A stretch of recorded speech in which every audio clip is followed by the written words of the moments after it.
Hassan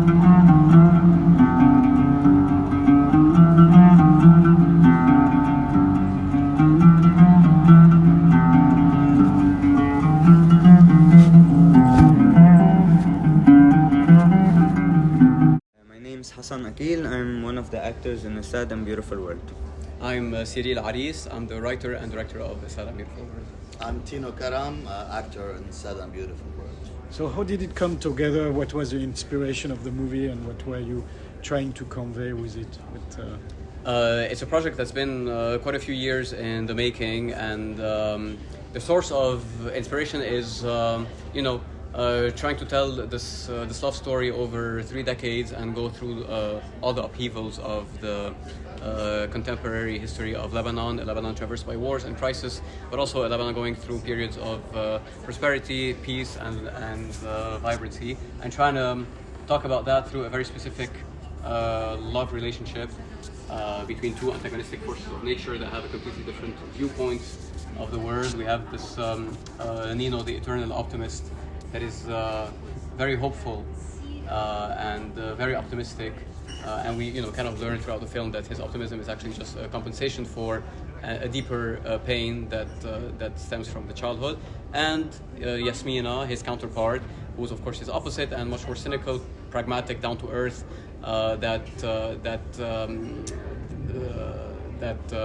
has a more pessimistic outlook on Lebanon and the future of the country, and putting these two together and trying to analyze this relationship over 30 years over the backdrop of the history of Lebanon. Was there something intriguing about writing a love story? Have you ever sort of tackled that before? Was that something that motivated you to kind of try and explore a long relationship?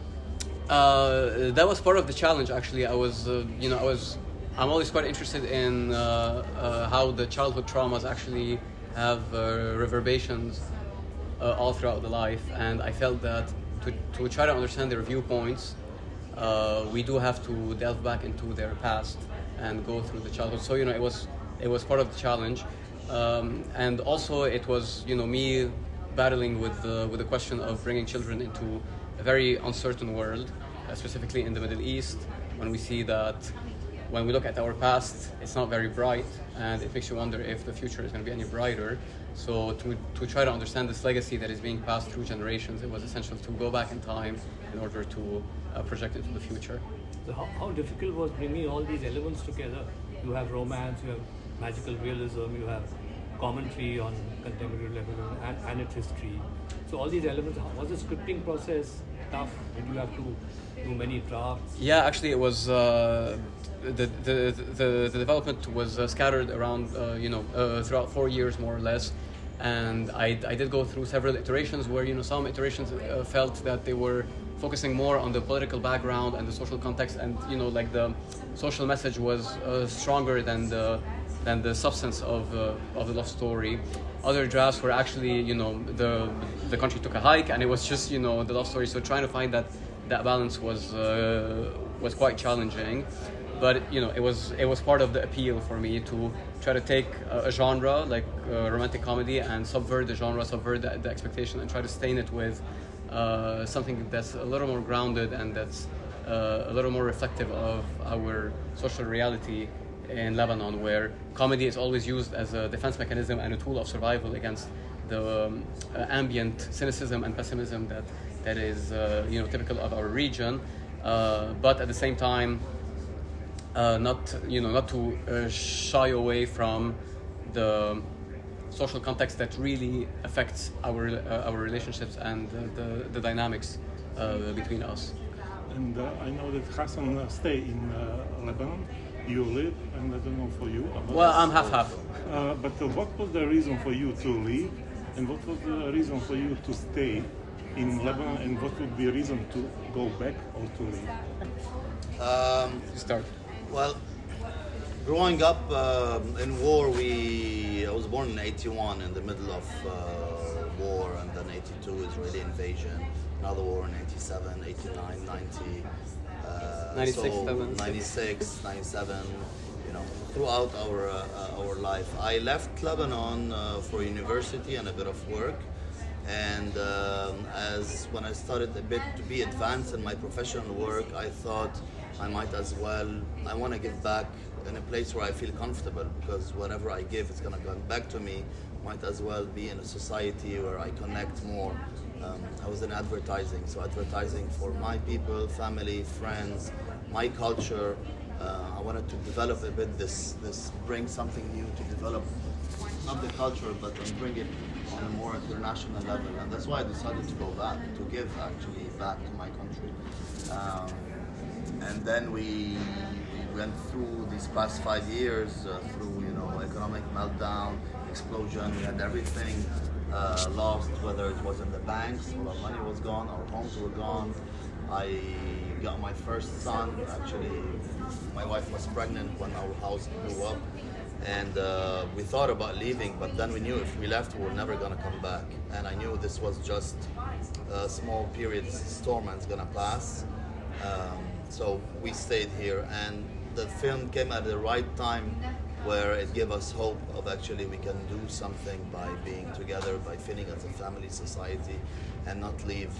Because most of my friends are abroad, and they always look at us, how we are happy, we have a beautiful weather, there's no stress, life is beautiful, there's no traffic lights, there's no laws, there's no rules, and they love that because everything is so... But they don't come back. But they don't come back. They come back a little bit on, Christmas, summer.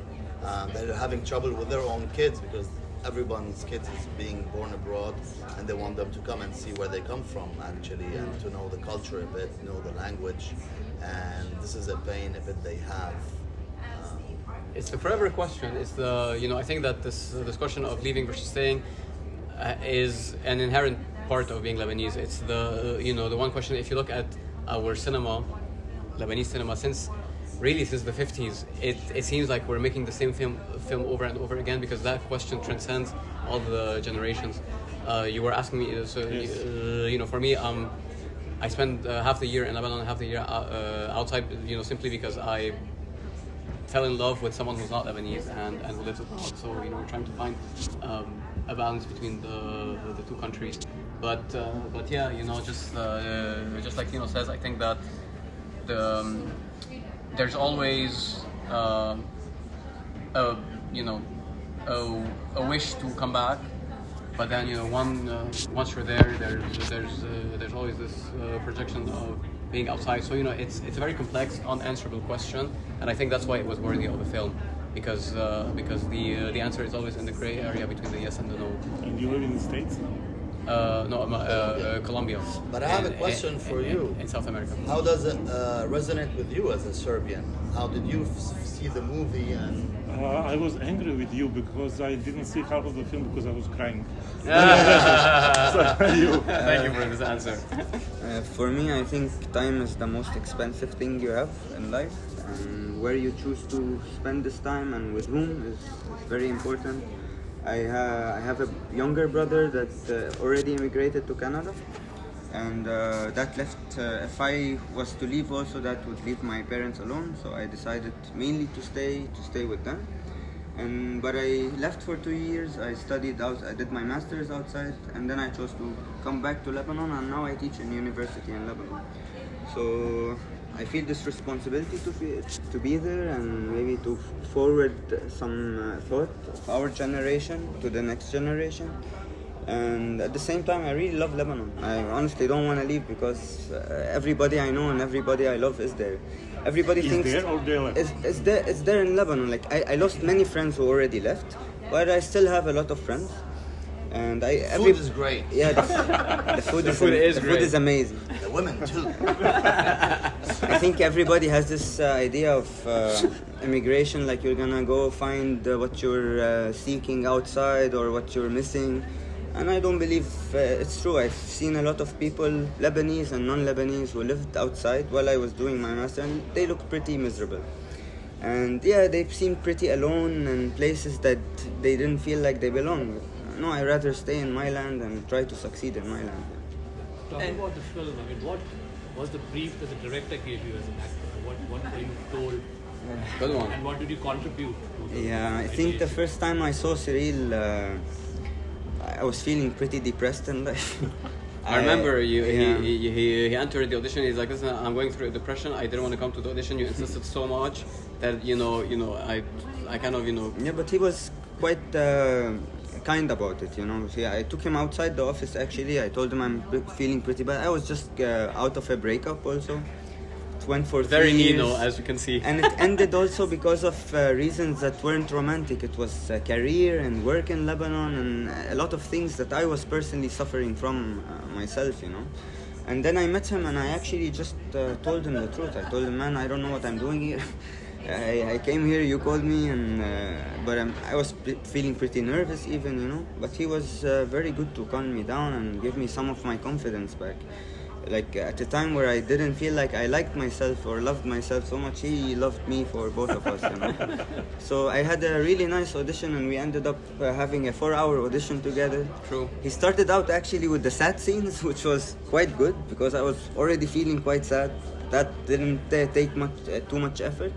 But then we did some happy scenes and this took some effort from me, But we did them. No, but to answer your question a bit, like the way we work together is we didn't really rehearse scenes per se. We rehearsed everything around it. Yeah. So we worked a lot on the relationship, on their backstory. How we on, met, for example. Yes. Yeah. How they met, how he hired him. So everything around the script just to build this friendship between them and to build a magnetic attraction between him and Munya, his counterpart, and also spending time with their child so that we feel that they have a special connection and they actually bonded pretty well. Yeah. The child had a very special relationship with Hassan and a very different relationship with Munya. So it was all about creating these dynamics that are believable enough that when you're putting a camera, it feels like these people know each other. They know each other. They're they have these special bonds, and same with Tino because he. I think with doesn't have an Cyril, acting which was background. good, he was directing and not dictating. So he was really directing to a direction where you have to go without telling you to stick to the script or certain words or some other people are anal about it. So he gave us this freedom to be ourselves. Now what's good about my character, I felt very comfortable that I think Cyril, when he was writing it, he had me in mind for a while, Correct. which was a bit freaky because I didn't know him for 4 years. So Correct. following me all my moves. It's very true. It's very true. Yeah, and he knew me more than I knew myself, but he knew how to bring things out of me that I took for granted. But now when I look back, it's like, How important was it for you to bring this film to this festival?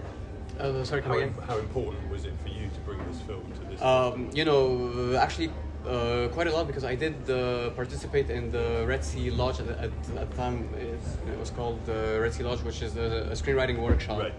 And then they did follow through with the market here, where I pitched the film, and then I got the Red Sea Fund. So it feels like I went through the whole life cycle of the festival. So to get to this completion and play in competition here felt very rewarding for both Red Sea and me. It seems like a nice completion to our partnership. And it's a festival that is bringing a lot of visibility in the Arab world. That is placing or trying to place itself as the leading festival in the Arab world, and they're doing that quite successfully. Tino just said that you had him in mind a long Yes. time. Was the case? Was that the case with Munya too? Yes, Munya, I wrote specifically for her. We've been working together for over a decade. We were actually working behind the camera together. You edited her film. I got her film. I produced her short, and she's always helping with my project. But I wrote specifically for her to bring her in front of the camera. I wrote for him and for his wife. Nino was the only one that I was writing not knowing who it would be, and it was the most challenging part in the casting to try to find him. And then once I found him, and I showed him Munya. Good luck trying to find the kids that can look like them, but believably, and that can act. So that was a very challenging. But we saw hundreds of kids, and I think that kids were great. Yeah, I'm obviously Kids were great. biased and subjective, but I think I found the right kids that are willing to play. And by play, I don't mean act, just play games and just be spontaneous and bring their own personality to the film. So that was quite rewarding. Thank you. These actors, Thank how you very much. difficult is it to build a career as just an actor? Oh, that's a great question. Yeah, it's a good Really, question. do we have done? I think in Lebanon, the field is still being shaped. You know, we have movies, we have prominent directors, but we don't. I don't feel like we still have a cinema industry there with a lot of movies being produced. So being an actor means you have to wait 2-3 years sometimes for people, talented people, to actually make films for you to be part of them. That's why I teach in university. That's why I also edit. That's why I do many things other than acting. And yeah, it answers your question. Yeah. And Yeah, I think you're an architect and a designer. Yeah, an artist. I mean, I work in film and in advertising, but being an actor full time, I don't think it would be, something that is very true or like Sustainable. Yeah, sustainable. In Lebanon, I think that's the shame a bit, where we have professional things in career.